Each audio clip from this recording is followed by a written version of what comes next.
नमस्कार साथियों, हमारे YouTube चैनल में आप सभी का हार्दिक स्वागत है। आज हम उत्तर प्रदेश पुलिस भर्ती 2024 री एग्ज़ाम जो कि अगस्त में होने वाला है, उसके लिए सामान्य ज्ञान के 38 अति महत्वपूर्ण क्वेश्चन का प्रैक्टिस पेपर लेकर आए हैं, जो कि यह हमारा दूसरा प्रैक्टिस पेपर है। तो चलिए शुरुआत करते हैं। पहला क्वेश्चन आपके सामने है। प्रसिद्ध वादक उस्ताद बिंदा खान द्वारा बजाने वाला वाद्य है। तो इसका राइट आंसर बताइए कौन सा होगा। तो एक का राइट आंसर है ऑप्शन नंबर ए, सारंगी। अगला क्वेश्चन है, नेतृत्व का कौन सा सिद्धांत संपूर्ण व वैज्ञानिक माना जाता है। तो दूसरे का आपका सही जवाब है ऑप्शन नंबर बी, बहुकारक का सिद्धांत। अगले क्वेश्चन की ओर चलते हैं। अगला क्वेश्चन आपके सामने है। भारत का पहला ऐसा निर्माणाधीन हवाई अड्डा जहां कार्बन उत्सर्जन शुद्ध रूप से शून्य होगा, जिसका निर्माण कार्य 2024 तक पूरा कर लिया जाएगा, तो वह कौन सा हवाई अड्डा है। तो तीसरे का राइट आंसर है ऑप्शन नंबर बी, नोएडा अंतर्राष्ट्रीय हवाई अड्डा। अगला क्वेश्चन है, भारतीय नौसेना में सर्वोच्च स्थान पर कौन सा कमीशन्ड अधिकारी होता है। तो चार का राइट आंसर है option number C, admiral. Next question है, 15 से 17 दिसंबर 2021 के मध्य किस पड़ोसी देश के राष्ट्रपति अब्दुल हमीद के नियंत्रण पर भारत के राष्ट्रपति रामनाथ कोविंद ने राजकीय यात्रा की। तो 5 का जो राइट आंसर है वह है option number C, Bangladesh. Next question है, सबने अवज्ञा आंदोलन की शुरुआत के पहले वायसराय को गांधी जी का 11 सूत्री चेतावनी दिया गया था। तो कौन कौन सी चेतावनी थी। तो छठवें का राइट आंसर है आपका ऑप्शन नंबर बी, 2 और 3, यानी रुपया डॉलर विनिमय दर को कम करना और राजनैतिक कैदियों को रिहा करना, ऑप्शन नंबर बी। अगला क्वेश्चन है, दक्षिणी गोलार्ध में सबसे छोटा दिन होता है। तो दक्षिणी गोलार्ध में सबसे छोटा दिन कब होता है। तो 7 का राइट आंसर है ऑप्शन नंबर बी, 21 जून को। अगर उत्तरी गोलार्ध में सबसे बड़ा दिन देखा जाए तो 21 जून को होता है और दक्षिणी गोलार्ध में सबसे छोटा दिन 21 जून को। नेक्स्ट क्वेश्चन है, अनुसूचित जनजाति के संरक्षण के लिए एक क्षेत्र को अनुसूचित क्षेत्र के रूप में घोषणा करने की शक्ति किसके पास होती है। तो 8 का राइट आंसर है ऑप्शन नंबर बी, भारत के राष्ट्रपति के पास। नेक्स्ट क्वेश्चन है, 30 नवंबर 2021 को फॉर्च्यून इंडिया द्वारा भारत की 50 सर्वाधिक प्रभावशाली महिलाओं की सूची जारी की गई है। इस सूची में प्रथम स्थान किस भारतीय महिला को प्राप्त हुआ है। तो 9 का राइट आंसर है option number D, Nirmala Sitharaman को। नेक्स्ट क्वेश्चन, भारत के संविधान के किस अनुच्छेद के अधीन राज्यों के राज्यपाल को अध्यादेश जारी करने की शक्ति प्राप्त है। तो वह है आपका 10 का ऑप्शन नंबर सी, अनुच्छेद 213 के अंतर्गत। राज्यपाल को अध्यादेश जारी करने की शक्ति अगर पूछे तो अनुच्छेद 213, अगर राष्ट्रपति को अध्यादेश जारी करने की शक्ति पूछे तो अनुच्छेद 123 होगा। इसको आप लोग ध्यान रखिएगा। अगला क्वेश्चन, निम्न में से कौन सी किताब सरोजिनी नायडू द्वारा लिखित नहीं है।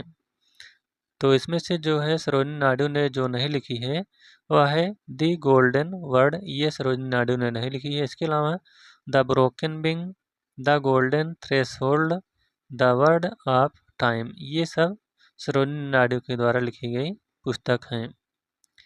अगला क्वेश्चन, निम्नलिखित में से कौन सी मिश्रित खेती की प्रमुख विशेषता है। तो 12 का राइट आंसर है ऑप्शन नंबर सी, पशुपालन और फसल उत्पादन को एक साथ करना, यही मिश्रित खेती की मुख्य विशेषता है।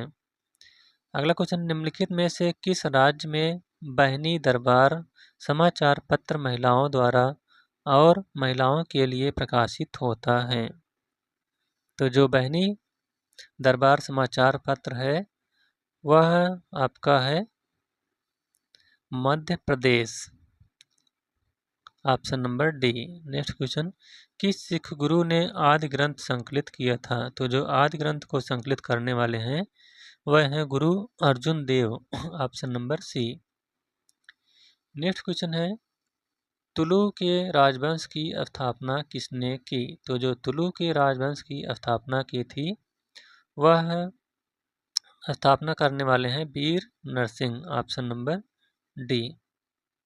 नेक्स्ट क्वेश्चन है, पहली बार भारत पर आक्रमण करने वाला मुस्लिम कौन था? तो जो भारत पर पहली बार आक्रमण करने वाला मुस्लिम आक्रमणकारी है वह था मोहम्मद बिन कासिम। कब किया था? 712 ईस्वी में। नेक्स्ट क्वेश्चन, निम्न में से कौन सा उपवेद नहीं है? तो जो इसमें से उपवेद नहीं है वह है आपका ऑप्शन नंबर डी, योग वेद जो है यह उपवेद नहीं है। इसके अलावा धनुर्वेद, आयुर्वेद, शस्त्र शास्त्र ये सब उपवेद के अंतर्गत आते हैं।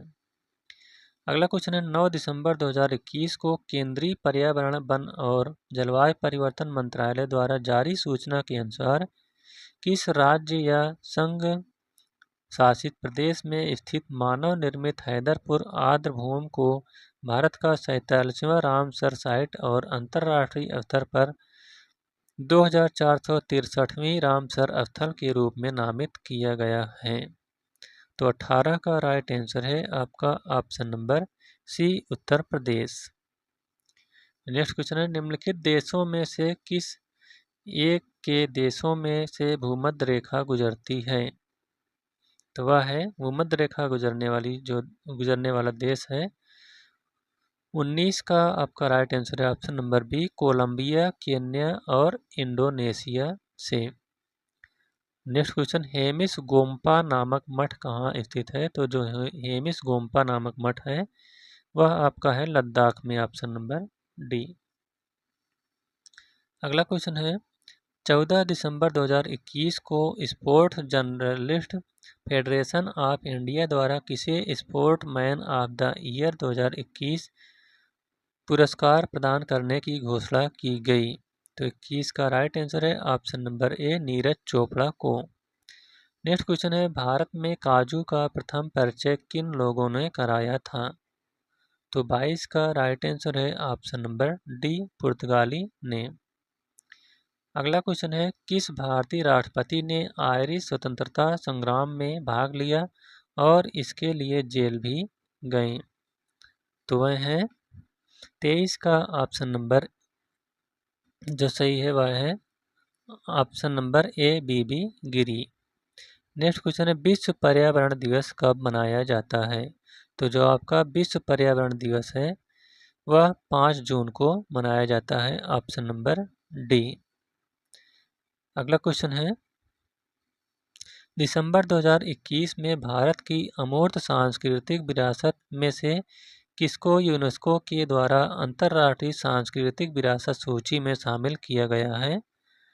तो शामिल होने वाले जो हैं वह है 25 का ऑप्शन नंबर सी, कोलकाता की दुर्गा पूजा। नेक्स्ट क्वेश्चन, भारतीय संविधान सभा में कुल कितनी महिला सदस्य थीं? तो जो भारतीय संविधान सभा में कुल महिलाओं की संख्या की बात करें तो कुल महिला थी 15, ऑप्शन नंबर सी। अगला क्वेश्चन है, उत्तर प्रदेश में शेर सफारी स्थित है? तो जो उत्तर प्रदेश में शेर सफारी है वह आपका कहाँ पर है? वह है इटावा में, ऑप्शन नंबर डी। अगला क्वेश्चन, प्रसिद्ध चरकुला नृत्य संबंधित है? तो जो चरकुला नृत्य है यह आपका है ब्रजभूमि से, ऑप्शन नंबर सी। अगला क्वेश्चन, निम्नलिखित में से कौन सा भारतीय अर्थव्यवस्था का प्राथमिक क्षेत्र है? तो जो प्राथमिक क्षेत्र है वह है आपका 29 का ऑप्शन नंबर ए, कृषि। अगला क्वेश्चन है, 15 से 19 दिसंबर 2021 के मध्य किस देश का एक उच्च स्तरीय संसदीय प्रतिनिधिमंडल भारत की आधिकारिकता यात्रा पर आया था? तो वह है आपका 30 का option number C, Vietnam. Next question है, आयात निर्यात यानी एग्जिम बैंक स्थापित हुआ था? तो जो एग्जिम बैंक की स्थापना हुई थी वह आपका 1982 ईस्वी में हुई थी, ऑप्शन नंबर बी। अगला क्वेश्चन है, प्रथम भारतीय महिला जिसने एशियाई खेल में 400 मीटर दौड़ में स्वर्ण पदक जीता। तो जो स्वर्ण पदक जीतने वाली है 400 मीटर खेल में प्रथम एशियाई, वह है आपके Kamaljeet Sandhu, option number C. अगला क्वेश्चन है, सार्स यानी SAARC की पहली बैठक कहाँ हुई थी? तो जो सार्स की पहली बैठक हुई थी वह आपका बांग्लादेश ढाका में हुआ था। नेक्स्ट क्वेश्चन है, 14 दिसंबर 2021 को संयुक्त राज्य अमेरिका की अंतरिक्ष संस्था नासा की एक विज्ञप्ति के अनुसार नासा का कौन सा अंतरिक्ष यान सूर्य के वायुमंडल में प्रवेश करने वाला पहला अंतरिक्ष यान है? तो वह है आपका option number D, Parker solar probe. Next question है, 16 दिसंबर 2021 को रक्षा मंत्री राजनाथ सिंह द्वारा भौगोलिक सूचना तंत्र पर आधारित स्वचालित जलापूर्ति प्रणाली का शुभारंभ किया गया। इस प्रणाली का उद्देश्य कहाँ के रहने वाले निवासियों को त्वरित गति से शुद्ध पानी की उपलब्धता सुनिश्चित कराना है। तो 35 का राइट आंसर है ऑप्शन नंबर सी, छावनी क्षेत्र को। अगला क्वेश्चन है, लौह और रक्त की नीति किसने अपनाई? तो जो लौह और रक्त की नीति अपनाई थी उसको अपनाने वाले हैं कौन? बलबन, ऑप्शन नंबर ए। अगला क्वेश्चन, टीपू सुल्तान कहाँ का शासक था? तो जो टीपू सुल्तान था वह हैदराबाद का शासक था। टीपू सुल्तान जो है यह मैसूर का शासक था, option number C. Next question है, संविधान का 52वां संविधान संशोधन संबंधित है। तो जो संविधान का 52वां संविधान संशोधन संबंधित है वह है आपका दल बदल से, ऑप्शन नंबर ए। तो इस प्रकार से उत्तर प्रदेश पुलिस भर्ती का प्रैक्टिस पेपर यहीं पर समाप्त होता हुआ। यह वीडियो आपको कैसा लगा? अगर अच्छा लगा हो तो वीडियो को लाइक, शेयर और चैनल को सब्सक्राइब करिएगा। Thank you.